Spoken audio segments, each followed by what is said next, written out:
لیکن کیوں، یہ وہ نہیں جانتا تھا۔ آج تک اتنی ساری باتیں وہ کسی کی سنتا ہی کہاں تھا، اور اسے یہ بھی نہیں لگا تھا کہ مریم اتنی آسانی سے اس رشتے کو قبول کر لے گی۔ لیکن وہ نہ صرف قبول کر چکی تھی بلکہ کافی حد تک پرسکون بھی تھی، یعنی کہ ان کا یہ رشتہ آگے بہت اچھے طریقے سے چلنے والا تھا۔ یا شاید وہ اس سے کچھ زیادہ ہی خوفزدہ ہو گئی تھی کہ اس سے جڑے اس رشتے کو قبول کرنے میں مجبور تھی۔ یا ممکن تھا کہ کسی بھی معصوم لڑکی کے دل کے دروازے پر دستک دینے والا پہلا شخص جو اس کے نکاح میں آیا تھا، وہ اس کے ساتھ رشتہ نبھانے کے لیے خود کو دلی طور پر راضی کر چکی تھی۔ جو بھی تھا، وہ پرسکون تھا کہ اس کی شہزادی اس کے ساتھ یہ رشتہ جوڑنے کے لیے تیار ہے۔ میں اسے الٹا لٹکاؤں گا، ڈونٹ وری، وہ جیسے وعدہ کر رہا تھا، جبکہ اس کی بات سن کر وہ صرف ہاں میں سر ہلا گئی۔ لیکن نہ جانے کیوں اس کو لگا کہ وہ آگے پیچھے موجود ہر چیز کو نوٹ کر رہی ہے۔ وہ اسے پنجرے کے سامنے لے آیا تھا، لیکن وہ پنجرے کے بجائے آگے پیچھے ہر چیز پر نظر دوڑا رہی تھی، بلکہ کافی ایکسائٹمنٹ میں وہ ہر چیز کو دیکھ رہی تھی۔ یقیناً یہ سب کچھ اس نے کبھی زندگی میں پہلے نہیں دیکھا تھا۔ کتنے پیارے پیارے پھول لگے ہوئے ہیں یہاں پہ، کیا میں توڑ سکتی ہوں؟ وہ اس کی طرف دیکھتے ہوئے اجازت طلب انداز میں بولی۔ سب کچھ تمہارا ہے شہزادی، دل چاہے تو پورا باغ توڑ کر باہر پھینک دو، تم سے پوچھنے کا حق کوئی نہیں رکھتا۔ ڈبلو، آؤ اپنی ممی سے ملو۔ وہ اسے اجازت دیتے ہوئے پنجرے کا دروازہ کھول چکا تھا، جبکہ اس کے دھیان پوری طرح اب بھی اس باغ پہ تھا جہاں شاید دنیا کا ہر پودا لگا تھا۔ اس سے اپنے پیر پر کچھ نرم گرم سا محسوس ہوا تھا۔ مریم، یہ ہے ڈبلو، میرا بچہ، اور ڈبلو، یہ ہے تمہاری ممی۔ ویسے کل رات کو تم اس سے مل ہی چکے ہو، لیکن اب تفصیل سے ملاقات کر لو۔ آ گئی تمہارے کائسان کی شہزادی۔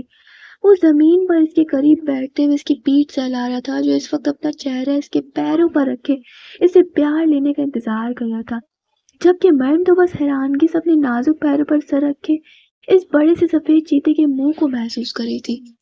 کائسان اور اصل دونوں ہی اس سے اچھی امید کر رہے تھے، لیکن وہ کچھ کہتی یا پھر کائسان سے ڈبلو کی طرف پیار محبت جتانے کے لیے کہتا، وہ اگلے ہی لمحے زمین بوس ہو چکی تھی۔ او مائی گاڈ، یہ تو بے ہوش ہو گئی۔ کائسان، اسے اچانک کیا ہو گیا؟ رسل تھوڑے فاصلے پر اس کے قریب بیٹھے ہوئے اس کے ناک کے آگے ہاتھ رکھ رہا تھا، جبکہ کائسان اس کے قریب آتا اس کے نازک سے وجود کو اپنی باہوں میں اٹھا چکا تھا۔ ڈونٹ وری بچے، تمہاری ممی تھوڑے کمزور دل کی مالک ہے، رات کو یہ ایک انسان کا پیار برداشت نہیں کر پائے، تم تو پھر ایک چیتے ہو، تمہیں دیکھ کر یقیناً بے ہوش ہونا بنتا تھا اس کا، لیکن فکر کرنے کی ضرورت نہیں ہے، آہستہ آہستہ تمہاری عادت ہو جائے گی۔ ویسے بھی میں نے تمہیں کل بتایا تھا نا، تمہاری ممی ذرا ڈرپوک قسم کی ہے۔ ڈاکٹر کو بلاؤ، پوچھو ذرا اس سے یہ بات بات پر بے ہوش کیوں ہوتی ہے۔ اس نے رسل کو کہا تھا، جبکہ وہ اسے یوں ہی اپنی باہوں میں اٹھائے اپنے بیڈ روم میں لے آیا تھا۔ کچھ نہیں، بس کسی چیز کو دیکھ کر جھٹکا لگا ہے، ذرا کمزور دل کی ہیں، خیال رکھیں ان کا۔ اس ماحول میں ایڈجسٹ ہونے میں تھوڑا سا ٹائم لگ جائے گا، باقی نارملی ہے، تھوڑی سانس تیز ہو گئی اور بی پی تھوڑا لو ہے۔ ڈاکٹر مکمل معائنہ کرنے کے بعد اسے بتانے لگی تھی، جبکہ وہ ہاں میں سر ہلا گیا، جیسے اس کی ہر بات کو وہ سمجھ گیا۔ اس ماحول میں ایڈجسٹ کرنے میں کتنا وقت لگے گا اسے؟ وہ اس سے پوچھنے لگا تو ڈاکٹر نے ایک نظر اس کی طرف دیکھا۔ وہ ان لوگوں کے جان پہچان کی ڈاکٹر تھی، بلکہ اس کے کام کرنے والوں میں جب بھی کوئی بیمار ہوتا تھا یا زخمی ہوتا تھا تب اس کا علاج یہی ڈاکٹر کرتی تھی۔ اگر یہ کہا جائے کہ وہ ان کی اسپیشلسٹ تھی تو غلط نہیں تھا۔ سر کہا نہیں جا سکتا، کیونکہ اس سارے ماحول کی عادت نہیں ہے، اور کسی بھی چیز کی عادت ڈالنے میں وقت تو لگ ہی جاتا ہے، لیکن میں یقین سے کہہ سکتی ہوں کہ انہیں زیادہ وقت نہیں لگے گا، کیونکہ مجھے لگ رہا ہے کہ یہ دلی طور پر اس رشتے کو قبول کر رہی ہیں۔ باقی آپ بھی کوشش کریں انہیں اچھا ماحول فراہم کریں۔ جس ماحول سے خوفزدہ ہوتی ہیں یا ڈر جاتی ہیں، اس ماحول سے انہیں دور رکھنے کی کوشش کی جائے۔ ویسے بھی یہ آپ کے کام سے انجان تو ہرگز نہیں ہے نہ، تو بہتر ہے کہ آپ انہیں انجان نہیں بس فاصلے پر رکھے۔ جان تو یہ چکی ہیں آپ کے بارے میں سب کچھ، تو آپ کو اس بات کو لے کر تو کوئی مسئلہ نہیں ہوگا، باقی آہستہ آہستہ یہ ہر چیز کو قبول کر لیں گی۔ ڈاکٹر اپنا سامان واپس پیک کر چکی تھی، جبکہ رسل اسے چھوڑنے کے لیے باہر چلا گیا۔ اس کی آنکھ کسی کی گرم سانسوں کے لمس سے کھلی تھی، کوئی اس کی پلکوں کو اپنی لبوں سے چھو رہا تھا، اور پھر آہستہ آہستہ پلکوں سے وہ اس کے چہرے کے ایک ایک نقش کو اپنے لبوں سے چھوتا، اس کے لبوں پر اپنے لبوں کی مہر لگا گیا تھا۔ اپنے پیروں پر کسی چیز کا لمس محسوس کر کے وہ اگلے ہی لمحے اٹھ کر اس کے سینے میں سر چھپا گئی تھی۔ اس کے اچانک اٹھ کر اس کے سینے میں پناہ لینے پر کا احسان مزید اس کے قریب ہوا تھا۔ وہ تو بس اس کی کب سے لرزتی پلکوں کو اپنے لبوں سے چھو کر اسے اپنی موجودگی کا احساس دلا رہا تھا۔ اسے اندازہ نہ تھا کہ وہ اس کے اتنے قریب آ جائے گی۔ کیا ہو گیا میرا بیبی؟ اس طرح کیوں گھبرا رہی ہو؟ اس کے نازک وجود کو اپنے ساتھ لگاتے ہوئے اس کی دھڑکنوں کے رقص سے وہ سمجھ گیا تھا کہ وہ کتنا زیادہ گھبرا گئی ہے۔ وہاں باہر، ہاں وہاں باہر ڈبلو تھا جو تم سے ملنے کے لیے آیا تھا۔ تم اس سے ملی ہی نہیں، پہلے ہی بے ہوش ہو گئی۔ جان ایسا کون کرتا ہے؟ وہ کتنی محبت سے تم سے ملنے آیا تھا اور تم نے اس کے ساتھ ایسا کیا۔ وہ اس کی طرف دیکھتے ہوئے اس کا چہرہ اونچا کرتے اسے حساب کتاب کرنے لگا تھا۔ وہ ڈبلی ڈاگی، بیبی تمہیں لگتا ہے کہ مجھ جیسا انسان یعنی مصر کا سب سے خطرناک گینگسٹر کتے پالتا ہوگا؟ نہیں میری جان، وہ کتا نہیں، چیتا ہے، سفید چیتا۔ بہت ریئر ہے، یہ نسل آسانی سے نہیں مل سکتی۔ یہ میرا شوق تھا اور شوق سے میں محبت کرتا ہوں۔ وہ میرا بچہ ہے، مجھے بہت عزیز ہے، بالکل تمہاری طرح۔ میں بہت کم لوگوں پر بھروسہ کرتا ہوں اور انسانوں پر بھروسہ تو کرتا ہی نہیں۔ خیر تمہارے علاوہ رفین، رسل اور ڈبلو، بس یہی چار جن پر کائسان قاسم بھروسہ کر سکتا ہے۔ خیر چھوڑو ان باتوں کو، یہاں آرام سے لیٹ جاؤ، ابھی لنچ کا ٹائم نہیں ہوا، اور جب تک لنچ کا ٹائم نہیں ہو جاتا میرے خیال میں ہمیں ایک دوسرے کے ساتھ وقت گزارنا چاہیے۔ تمہیں میرے اور اپنے رشتے کو سمجھنا چاہیے۔ کل رات تم نے میرے ارمانوں کو بڑی بے دردی سے قتل کیا تھا بے ہوش ہو کر، لیکن اب میں تمہیں ایسا نہیں کرنے دوں گا۔ میری جو خواہش ہے تم نے کل رات ادھوری چھوڑ دی، ان کو ابھی میں پورا کرنا چاہتا ہوں۔ اس کے ہاتھ کو تکیے پر رکھتے ہوئے اس کے دوسرے ہاتھ کو وہ اپنے ہاتھ میں قید کرتے سے بیڈ پر لٹاتے ہوئے اس کے چہرے پر جھکا تھا، جبکہ اس کے اتنے قریب آنے پر وہ کبوتر کی طرح آنکھیں بند کرتے اپنے چہرے کے ایک ایک نقش پر اس کے لبوں کا لمس محسوس کرنے لگی تھی۔ وہ بہت آہستہ آہستہ سے چھو رہا تھا، اس کے نازک سے وجود کو اپنی گرفت میں لیے وہ اسے اپنے سینے سے لگائے ہوئے اس کے لبوں کو چوم رہا تھا۔ اس کی سخت گرفت میں اس کے نازک سے ہونٹ بری طرح کانپ رہے تھے، جنہیں محسوس کرتے ہوئے مزید اس کے قریب ہوا۔ وہ بے حد نرمی سے اس کے وجود کو اپنی گرفت میں قید کر رہا تھا۔ اس کا انداز اس وقت دنیا جہاں کی نرماہٹ سمیٹے ہوئے تھا، آنکھوں میں چاہتوں کا جہاں بسائے وہ اس کے ایک ایک نقش کو اپنے لبوں سے چھونے لگا، اپنے لبوں پر اس کی سخت گرفت کو محسوس کرتے ہوئے اپنی آنکھوں کو سختی سے میچے ہوئے تھی، جیسے کبھی نہ کھولنے کا ارادہ کر لیا ہو۔ اس کے کاندھے سے اس کی شرٹ کو سرکاتے ہوئے اپنے لبوں سے اس کی دھڑکنیں مزید تیز کرنے کو تھا۔ اس کے ارادے خطرناک تھے، مریم کی جان لبوں میں آ رہی تھی۔ اس کے لمس کو محسوس کرتے ہوئے اس کے دل کے دھڑکنوں میں اشتعال برپا تھا، جبکہ اس کے دروازے پر دستک ہوئی۔ اس نے غصے سے گھور کر دروازے کی طرف دیکھا تھا۔ اس طرح کی غلطی بھلا کون کر سکتا تھا؟ یہ تو اپنی موت ہی بلانے کے برابر تھا۔ اس وقت وہ اپنی زندگی کی سب سے عزیز و جان ہستی کے ساتھ وقت گزار رہا تھا۔ اس طرح کی گستاخی وہ برداشت نہیں کر سکتا تھا، اور یہ بات رسل اور رفیل دونوں ہی جانتے تھے۔ تو پھر اس طرح سے دروازے پر دستک دے کر ڈسٹرب کرنے کا بھلا کیا مطلب ہو سکتا تھا؟ اس نے سر اٹھا کر ایک نظر اس کی بند آنکھوں کو دیکھا۔ وہ بری طرح سے کانپ رہی تھی۔ اس کی قربتوں کو برداشت کرنا اس نازک سی لڑکی کے بس کی بات کہاں تھی؟ وہ کتنی بہادر تھی، وہ تو اسے کل رات سے اپنی باہوں میں لیتے ہی وہ اندازہ لگا چکا تھا۔ اس کے ساتھ اس نازک جان کا گزارا آسان تو ہرگز نہیں تھا، لیکن یہ تو قدرت کا فیصلہ تھا جس نے اس شخص کو اس نازک سی لڑکی کی زندگی کا حصہ بنا دیا تھا، اور اب نہ چاہتے ہوئے بھی اس لڑکی نے ساری عمر اسے برداشت کرنا تھا، چاہے اب اس کی مرضی ہو یا نہ ہو۔ لیکن وہ شخص اس کے نصیب میں لکھا جا چکا تھا اور وہ اسے اپنی زندگی کا حصہ بنا چکا تھا۔ اب اس نے ساری زندگی اس کے ساتھ رہنا تھا، مرم کو ہر طرح اسے قبول کرنا تھا، اس کے ہر غلط صحیح کام کے ساتھ ایڈجسٹ کرنا تھا۔ شاید اس کے لیے مشکل ہوگا، لیکن آہستہ آہستہ وہ ہر چیز کو قبول کر لے گی۔ اسے یقین تھا، اس کے چہرے کو دیکھتے اپنی سوچوں میں مصروف تھا، جبکہ پھر سے دروازے پر دستک ہوئی اور وہ غصے سے اس کے قریب سے اٹھتے ہوئے دروازے کے پاس آیا۔ ارے سالے صاحب، آپ کیوں آئے ہیں؟ اور یہ کون سا طریقہ ہے کسی کو ڈسٹرب کرنے کا؟ اس نے جیسے ہی دروازہ کھولا سامنے یاور کو کھڑے دیکھا۔ اس کے جسم پر کل والے کپڑے ہرگز نہیں تھے، بلکہ اس وقت وہ کافی ہینڈسم لگ رہا تھا۔ وائٹ کلر کی شرٹ کے ساتھ اس نے بلو جینز پہن رکھی تھی، سر کے بال نفاست سے سیٹ کیے ہوئے تھے۔ اس وقت وہ کوئی عام انسان ہرگز نہیں لگ رہا تھا، بلکہ اپنی شرٹ کو کونیوں تک فولڈ کیے ہوئے، کافی مہنگے جوتے اور کپڑے پہنے وہ بہت پرکشش نوجوان لگ رہا تھا۔ معاف کرنا، میں ڈسٹرب نہیں کرنا چاہتا تھا، میں تو بس اپنی بہن سے ملنے آیا تھا۔ مرم کیسی ہے؟ اس نے تھوڑا ہچکچاتے ہوئے کہا تھا۔ وہ یہاں اندر آیا تو رسل اور رفیق دونوں باہر تھے۔ اس کے پوچھنے پر دونوں نے اسے اندر جانے کا اشارہ کر دیا تھا، کیونکہ وہ دونوں قائزان کے حکم پر چلتے تھے، اور قائزان نے کہا تھا کہ مرم کا بھائی کبھی بھی کہیں بھی اس سے ملنے کے لیے آ سکتا ہے۔ ہاں، لیکن یہ وقت صحیح نہیں تھا۔ اگر انہیں اندازہ ہوتا کہ مرم اندر کس لحاظ سے مصروف ہے تو یقیناً ایسی غلطی وہ کبھی بھی نہ کرتے جس سے وہ قائزان کے غصے کا شکار ہو جائے۔ تم جب چاہے یہاں آ سکتے ہو یاور، لیکن میرے خیال میں تمہیں باہر بیٹھ کر انتظار کرنا چاہیے تھا کہ تمہاری بہن اس وقت مصروف ہے۔ اس نے اس کی طرف دیکھتے ہوئے بتایا تو وہ کچھ کنفیوز ہوا۔ کس چیز میں مصروف ہے وہ پوچھے بنا نہیں رہ سکا۔ اپنے شوہر کے ساتھ وقت گزارنے میں۔ ویسے فکر مت کرو، تمہارا دیوا کام بھی وہ بہت اچھے طریقے سے کریے۔ قائزان کے لبوں پر مسکراہٹ جھلک دکھا کر غائب ہو گئی تھی۔ میرا کون سا کام؟ وہ کچھ الجھا تھا، جبکہ اس کے الجھنے پر قائزان نے ایک گہری نظر اس کے چہرے پر ڈالی تھی۔ وہ ایکٹر بھی اچھا تھا، قائزان نے اندازہ لگایا تھا۔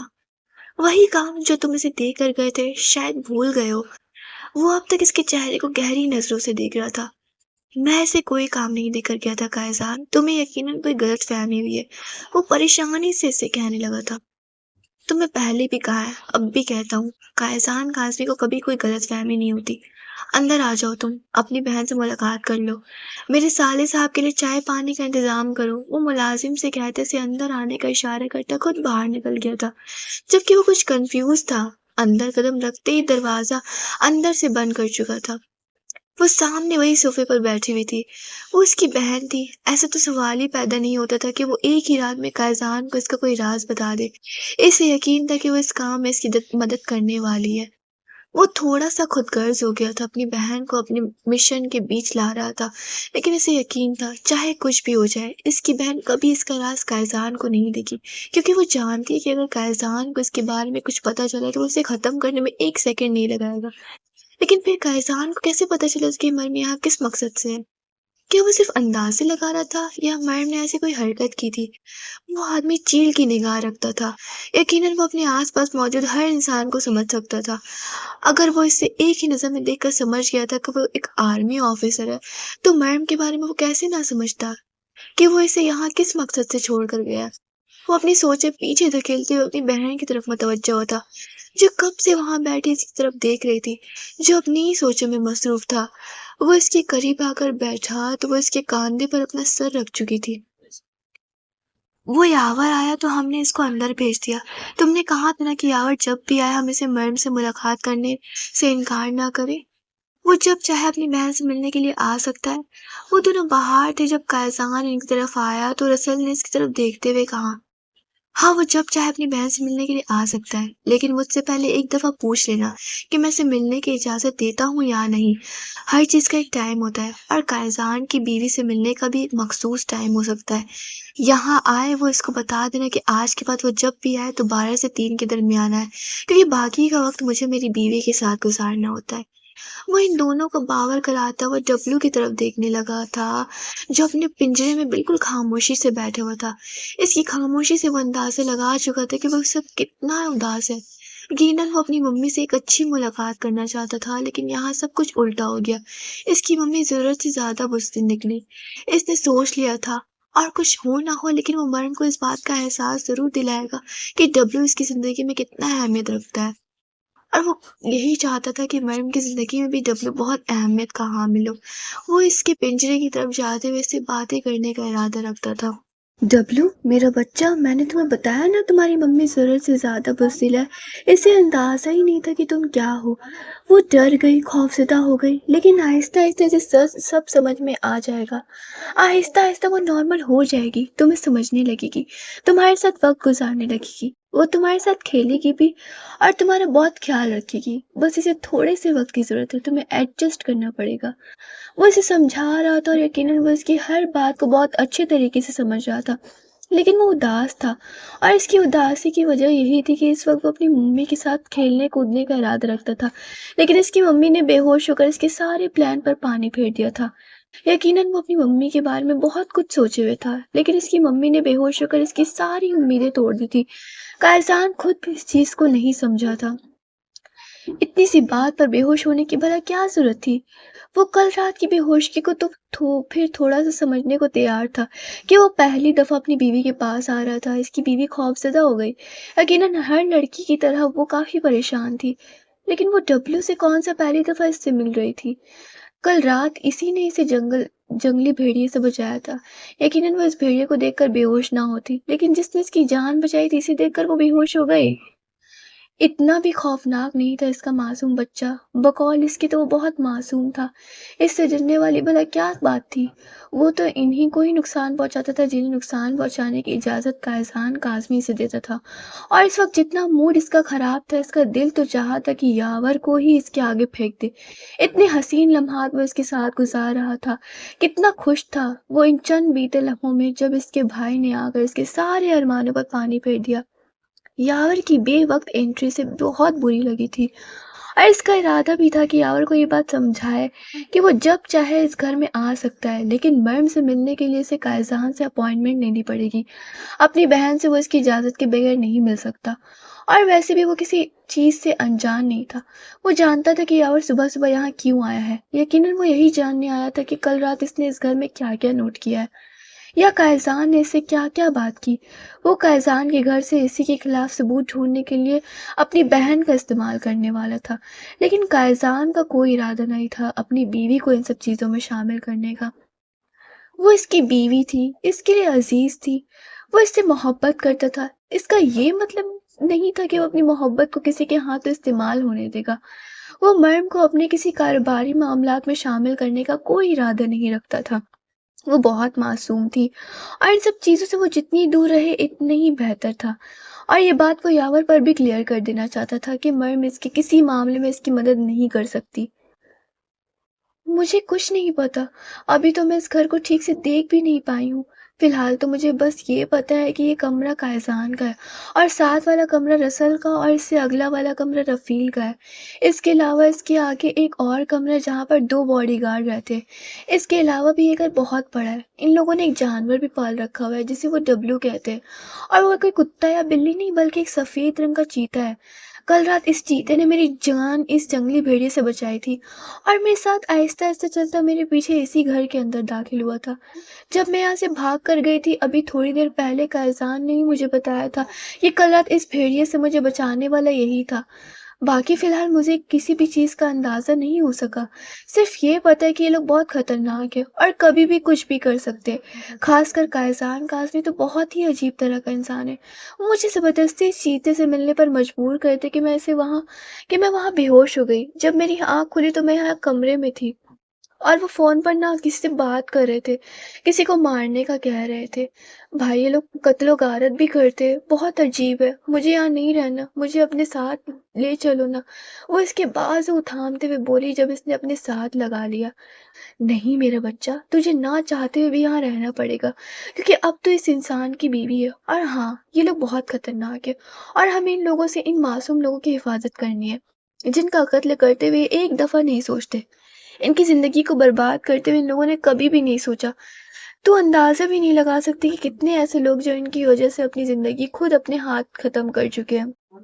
کائزان کا ڈر ہی ان لوگوں کے زندگی ختم کرنے پر مجبور کر دیتا ہے۔ تجھے میری مدد کرنی پڑے گی، بہت سارے لوگوں کو ہم نے بچانا ہے، بہت سارے لوگوں کو ان کے ظلم و ستم کا نشانہ بننے سے محفوظ رکھنا ہے، اور بہت سارے لوگوں کو ہم نے انصاف دلانا ہے جو ان کی وجہ سے دنیا چھوڑ گئے۔ ہمارے سر پر بہت بڑی ذمہ داری ہے جسے ہم نے نبھانا ہے۔ مشکل تو ہوگا لیکن ناممکن کچھ بھی نہیں ہوتا۔ وقت آ گیا انسانیت کا فرض نبھانے کا۔ وہ اسے سمجھا رہا تھا جبکہ اس کی باتوں کو سمجھنے کے باوجود بھی وہ بہت زیادہ خوفزدہ تھی۔ وہ اسے کیسے بتاتی کہ وہ شخص صرف اسے اپنی بیوی نہیں بنا رہا تھا بلکہ اس سے اپنے حق بھی لینے کی کوشش کر رہا تھا۔ وہ تو اس کے قریب آتا تھا اور اس کا قریب آنا ہی تو اسے اس کی جان ہلکان کر دیتا تھا۔ وہ چاہ کر بھی اس کے سامنے وہ باتیں نہیں کہہ سکتی تھی جو قائزان چاہتا تھا۔ وہ اس کے اور اپنے رشتے کو مکمل کرنا چاہتا تھا، اس کے پاس آنا چاہتا تھا۔ کل رات کو اس کے ڈر نے ہی اس کے دماغ کو بری طرح سے بند کر دیا تھا۔ اس کے آگے پیچھے کیا ہو رہا ہے اسے کسی چیز کا ہوش ہی نہیں رہا تھا۔ اور پھر دوسرا جھٹکا صبح اس نے ڈبلو سے ملوا کر دیا تھا۔ اب نہ جانے وہ اس کے ساتھ کیا کرنے والا تھا۔ وہ چاہ کر بھی اپنے بھائی سے شیئر نہیں کر سکتی تھی۔ ٹھیک ہے اب مجھے جانا ہوگا، اپنی آنکھیں اور کان کھلی رکھنا۔ جو باتیں میں نے تجھے سمجھائی ہے وہ ساری ہر وقت اپنے ذہن میں رکھنا۔ اور جہاں تک بات اس کے تیرے قریب آنے کی ہے تو وہ تیرا شوہر ہے۔ میں تیرا نکاح روکنے کے لیے کچھ نہیں کر سکا کیونکہ یہ میرے بس کی بات نہیں تھی، لیکن اس میں کہیں نہ کہیں خدا کی رضا شامل ہے۔ تو اگر تجھے اس شخص کے ساتھ اس رشتے کو نبھانا پڑے تو بھی پیچھے ہٹنے کی ضرورت نہیں ہے۔ وہ تیرا شوہر ہے، حق رکھتا ہے تجھ پر۔ اور ویسے بھی میری جان، ہم لوگ نفرت سے گناہ سے کرتے، گنہ گار سے نہیں۔ گنہ گار تو کہیں نہ کہیں مجبور ہوتا ہے، نہ جانے اس شخص کی بھی کیا مجبوریاں ہوں گی۔ اور ویسے بھی کسی انسان کو راست پر لانے سے زیادہ بری نیکی اور بڑی نیکی کوئی بھی نہیں ہو سکتی۔ اللہ نے تجھے اس کام کے لیے چنا ہو۔ وہ اسے بہت گہری بات بتا رہا تھا جبکہ وہ بس اسے سن رہی تھی۔ اس کی بات کو سمجھنا اس کے لیے ناممکن نہیں تھا، شاید وہ ٹھیک کہہ رہا تھا۔ تو میرے پیارے ویورز، یہ تھی ناول مرمے قائزان کی ایپیسوڈ 10۔ امید ہے آپ سب کو پسند آئی ہوگی۔ ملتے ہیں اگلے ایپیسوڈ کے ساتھ، تب تک کے لیے چینل کو سبسکرائب کرنا مت بھولیے گا۔ اپنا بہت خیال رکھیے گا۔ نیک تمناؤں کے ساتھ اللہ حافظ۔